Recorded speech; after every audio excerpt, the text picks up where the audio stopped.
Hello, everybody. This is Kent from 214 Alpha. I want to talk a little bit about our platform. It's a mobile application, right?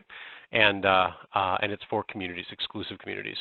And of course, people might ask, why bother creating another platform? Is it just another social media platform? It actually is not just another social media platform.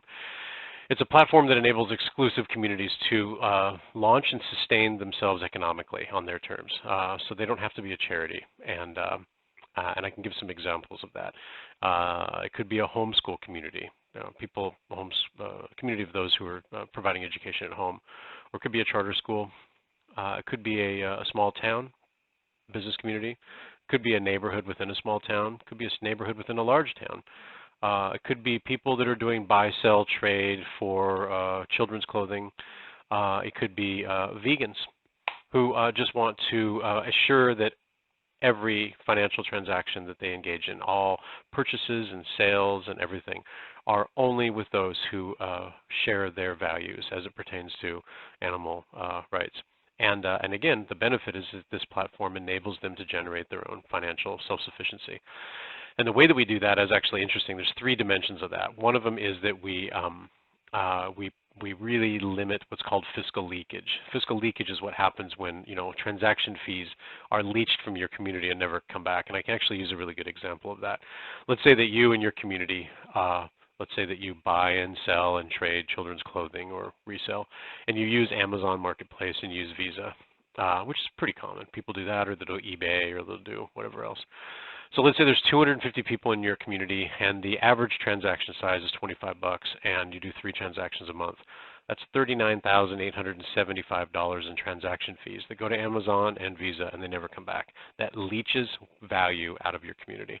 So if you keep it exclusive to your community and you don't pay that, that actually gives you better margins. It keeps your money internal. And the way we do that is actually through, I guess you can call it a loyalty buck. I sort of jokingly call them frog dollars or whatever. It doesn't matter to me what you call them.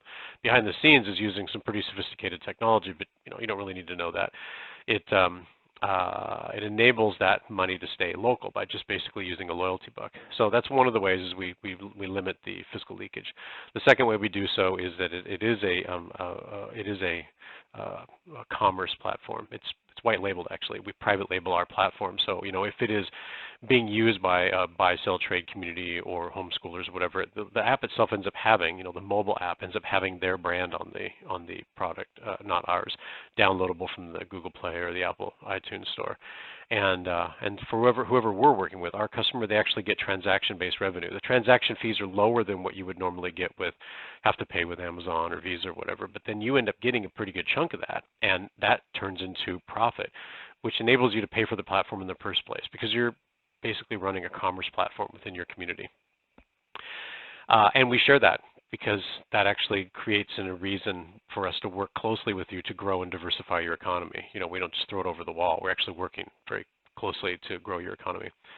The third way we do that is that we end up having really high-touch customer service. And it's not like a call center in a different time zone. You get people like me and the other people on my team that are essentially business analysts, and we help you grow and diversify your economy. So anyway, that's what we do, and that's how it's different. It's not a, let's chat on a social media platform and maybe sell. It's primarily a commerce platform exclusive to a community. We actually have 7 pre-integrated functions, and we integrate them so you don't have to.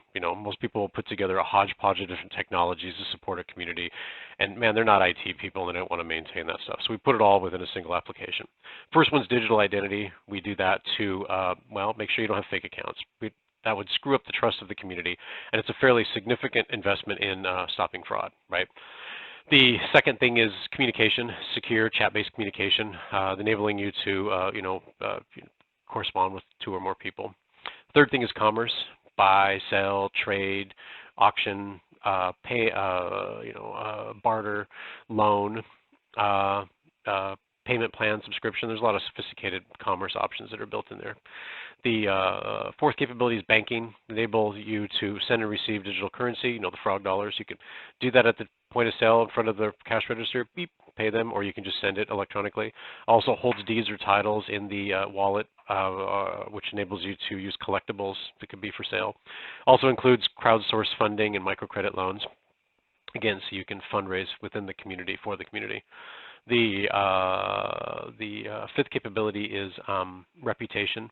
Actually build a social reputation and then get paid for it. Actually, you get paid in frog dollars for social reputation. And in the context of, say, a neighborhood, you could technically earn reputation by just being a good neighborhood watch or picking up trash, and then earn reputation for doing that, which then you could use to pay for stuff within the economy. It's pretty interesting.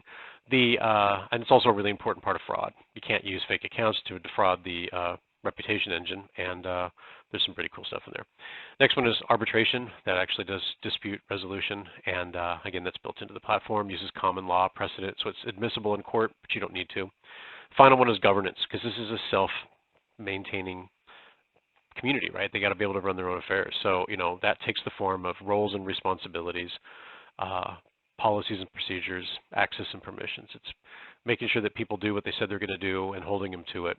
And if they don't, then somebody else does the job. So anyway, that's it in a nutshell. If you'd like to learn a little bit more about how we would work with your community, just contact us, 214alpha.com, or you can go to the Facebook page, set up a time. We end up having, a high context conversation, talk about your community. And, you get to experience me and my staff brainstorming and how your community could use the wealth that's inherent to the community, which is really just wisdom, frankly, and experience and connections and contacts, and use that to actually develop self-sufficiency that enables you to do things on your terms, as is the intention for the platform's creation. So anyway, if that's it, that is it. Sorry.